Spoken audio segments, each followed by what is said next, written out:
Hello everyone, welcome to our channel. And एक बहुत बड़ी गुड न्यूज़ है आप लोगों के लिए। जो आपकी यूपी पीजीटी की वैकेंसीज़ थी जो कि कैंसिल हो गई थी, वो फिर से आ गई हैं और इनका फॉर्म भरना स्टार्ट हो गया है। ये है विज्ञप्ति, आप देख सकते हैं। ये यूपीएससी एसएसबी के जो वेबसाइट है वहाँ से मैंने डाउनलोड करी है। तो ये आप देख सकते हैं, ये आज की विज्ञप्ति है और इसमें क्लियर इंस्ट्रक्शंस हैं कि आज से इसके फॉर्म अभी कल से इसके स्टार्ट हो जाएंगे और इसकी आवेदन सबमिट करने की अंतिम तिथि है 15/4/2021।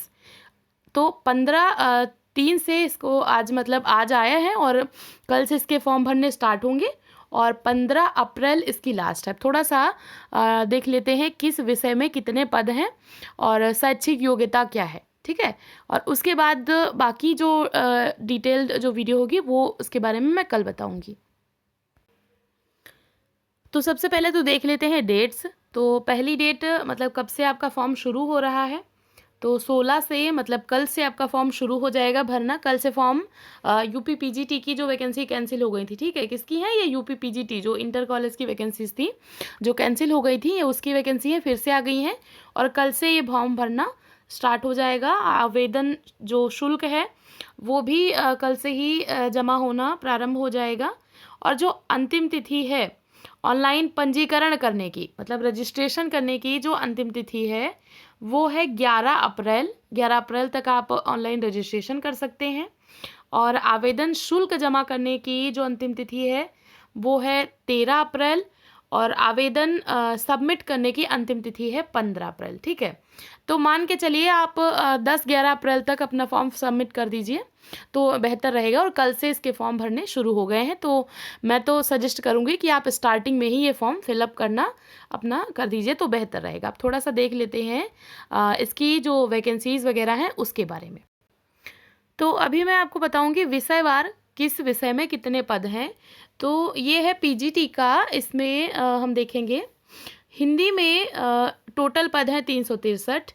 गणित में बालक वर्ग में टोटल पद हैं 98। देखिए ये बालक वर्ग का है जो आपके सामने है, बालक वर्ग में हिंदी में 363 हैं, गणित में 98 हैं, गृह विज्ञान में 2 पद हैं बालक वर्ग में, अर्थशास्त्र में बालक वर्ग में 143 पद हैं टोटल, और इतिहास में टोटल 68 पद हैं, इंग्लिश में 269 पद हैं, उसके बाद कला में 49 पद हैं, नागरिक शास्त्र में 153 पोस्ट हैं, भूगोल में 250 पद हैं, मनोविज्ञान में 35 पद हैं, शिक्षा शास्त्र में 25 पद हैं। फिर आता है हमारा सब्जेक्ट यानी कि समाजशास्त्र। समाजशास्त्र में 67 वैकेंसीज हैं, जिसमें से 35 जो वैकेंसी हैं ये जनरल की हैं, ये वाली जो कैटेगरी है जनरल की है। उसके बाद 20 जो वैकेंसी हैं वो है ओबीसी की, और एससी की जो वैकेंसी है वो है 12, और एसटी का कोई पोस्ट नहीं है। तो टोटल 67 पोस्ट हैं समाजशास्त्र में, ठीक है। इसके बाद संस्कृत। संस्कृत में टोटल पोस्ट हैं 232। उसके बाद जीव विज्ञान, जीव विज्ञान में टोटल पोस्ट है 108। भौतिक विज्ञान में टोटल पद हैं 148। रसायन विज्ञान में 160 हैं। शारीरिक शिक्षा में 11 पोस्ट हैं। वाणिज्य में 45 पोस्ट हैं। कृषि में 38 हैं। उसके बाद सैन्य विज्ञान में 10 पद हैं और तर्कशास्त्र में 7 पोस्ट हैं। तो ये आप अपनी कैटेगरी के अकॉर्डिंग ये पोस्ट देख सकते हैं यहाँ पर। उसके बाद अब बालिका वर्ग में देख लेते हैं। तो बालिका वर्ग में हिंदी में 47 पोस्ट हैं, गणित में 1 पोस्ट है, गृह विज्ञान में 11 पोस्ट हैं, अर्थशास्त्र में 28 पोस्ट हैं, इतिहास में 22 पोस्ट हैं बालिका वर्ग में, और इंग्लिश में 28 पोस्ट हैं, कला में 27 पोस्ट हैं, ये बालिका वर्ग का मैं बता रही हूँ, और नागरिक शास्त्र में 30 वैकेंसी हैं, भूगोल में 8 हैं, मनोविज्ञान में 12 हैं, शिक्षा शास्त्र में 5 हैं, समाजशास्त्र में 11 पोस्ट हैं। जैसे कि 8 हैं आपकी जनरल की, 1 है ओबीसी की और 2 हैं एससी की। एसटी की कोई पोस्ट नहीं है सोशियोलॉजी में। और इसके बाद संस्कृत, तो संस्कृत में आपके 34 पद हैं। जीव विज्ञान में 6 पोस्ट हैं। इस बार जीव विज्ञान की भी अलग से वैकेंसीज आई हैं, देखिए पीजीटी में। भौतिक विज्ञान में 10 हैं और रसायन विज्ञान में 11 पोस्ट हैं। शारीरिक शिक्षा में 2 पोस्ट हैं। इसके बाद आपका आता है संगीत गायन, इसमें 9 पोस्ट हैं, और संगीत वादन इसमें 12 पोस्ट हैं। तो टोटल की अगर हम बात करें तो बालक वर्ग में जो कुल पद हैं वो हैं 2281 टोटल पद हैं, जिसमें से 1300 जनरल की हैं, 633 हैं ओबीसी की, 326 हैं एससी की, 7 हैं एसटी की। और अगर हम बात करें बालिका वर्ग में तो बालिका वर्ग में टोटल पोस्ट हैं 314, इसमें से 193 जनरल हैं, 23 हैं ओबीसी, 38 हैं एससी और एसटी का कोई पोस्ट इसमें नहीं है बालिका वर्ग में। तो ये तो हो गया आपकी वैकेंसी की बात। अब थोड़ा देख लेते हैं कि ये जो फॉर्म है इसकी योग्यता क्या रहेगी, तो योग्यता का भी देख लेते हैं। तो देखिए मोस्टली जो ये वैकेंसीज़ हैं इसमें जो योग्यता है वो आपका एक तो एमए होना चाहिए और साथ में आपकी अधिमानी अहर्ता, मतलब आपको अगर वेटेज लेना है, जैसे बीएड के लिए 5 अंक का वेटेज मिलता है, पीएचडी के लिए 10 अंक का वेटेज मिलता है, खेल कूद में अगर आप राष्ट्रीय स्तर पर रहे हैं तो 5 अंक का वेटेज मिलता है। तो ऐसे जिन लोगों को वेटेज मिलता है तो उसके लिए तो ये है अधिमानी अहर्ता, मतलब वेटेज उनको मिलेगा, उनको ज़्यादा उतने अंक मिलेंगे। इसके अलावा जो मुख्य अहर्ता है, मतलब एक न्यूनतम अहर्ता कि कौन कौन लोग फॉर्म भर सकते हैं, तो वो है आपकी एमए। अब किस किस विषय में है, तो जैसे अगर हिंदी से आपको फॉर्म भरना है तो हिंदी में एमए और साथ में संस्कृत में बीए या फिर शास्त्रीय परीक्षा आपकी होनी चाहिए। इसके अलावा अगर आप गणित से भरना चाहते हैं तो उसके लिए एमए एमएससी होना चाहिए, गृह विज्ञान से है तो एमएससी होना चाहिए, या फिर अंग्रेजी से है तो आपको स्नातकोत्तर उपाधि होनी चाहिए। कला से है तो भी उसका भी सेम ही है, संस्कृत में भी वही सेम है, आपका एमए होना चाहिए। इसके अलावा वाणिज्य में आपका, अगर आप वाणिज्य से भरना चाहते हैं तो आपका एमकॉम होना चाहिए, कृषि से भरना चाहते हैं तो आपकी एमएससी होनी चाहिए। शारीरिक शिक्षा में इसका अलग से दिया हुआ है। संगीत गायन वादन इसका भी अलग से दिया हुआ है, आप लोग देख लीजिए अपना इसका।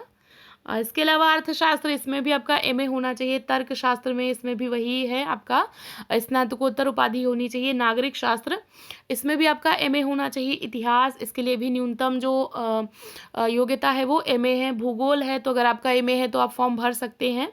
मनोविज्ञान, इसका भी वही स्नातकोत्तर यानी एमए होना चाहिए। और अगर समाजशास्त्र से आप फॉर्म फिल करना चाहते हैं जो कि हमारा सब्जेक्ट है, तो उसके लिए भी अगर आपका एमए है तो आप फॉर्म फिल कर सकते हैं। इसके अलावा या तो आपका एमए हो या फिर अगर आपने बीए ऑनर्स किया है, त्रिवर्षीय जो होता है बीए ऑनर्स, तो वो लोग भी फॉर्म फिल कर सकते हैं, या तो आपका एमए हो या फिर बीए ऑनर्स हो। इसके अलावा अगर बीएड एमएड पीएचडी या फिर राष्ट्रीय स्तर पर खेल कूद कोई प्रतियोगिता है तो उसके लिए आपको वेटेज मिलेगा, ये अनिवार्य नहीं है, ठीक है। सैन्य विज्ञान है, शिक्षा शास्त्र में भी वही है, एमए होना चाहिए। जीव विज्ञान के लिए भी, और भौतिक विज्ञान, रसायन विज्ञान, तो ये है इसकी योग्यताएं। इन शॉर्ट में कहूँ तो आपका जो स्नातकोत्तर उपाधि है वो होनी चाहिए, मतलब आपका पीजी होना चाहिए, कंपलसरी है पीजी। और इसके साथ में कुछ कुछ सब्जेक्ट में बीए में मांग रहा है पेयरिंग, बाकी अपना सोशोलॉजी में कोई पेयरिंग नहीं है। कोई भी सब्जेक्ट से आपने बीए किया हो, लेकिन अगर आपने एमए सोशोलॉजी से किया है तो आप ये फॉर्म भर सकते हैं। अब मैं बात करूं अगर आपको इसकी तैयारी कैसे करनी है, तो पीजीटी के लिए अगर आप प्रिपरेशन कर रहे हैं तो अभी हमारा एक ऑनगोइंग बैच चल रहा है जिसके बारे में मैंने ग्रुप में भी इन्फॉर्मेशन दी है।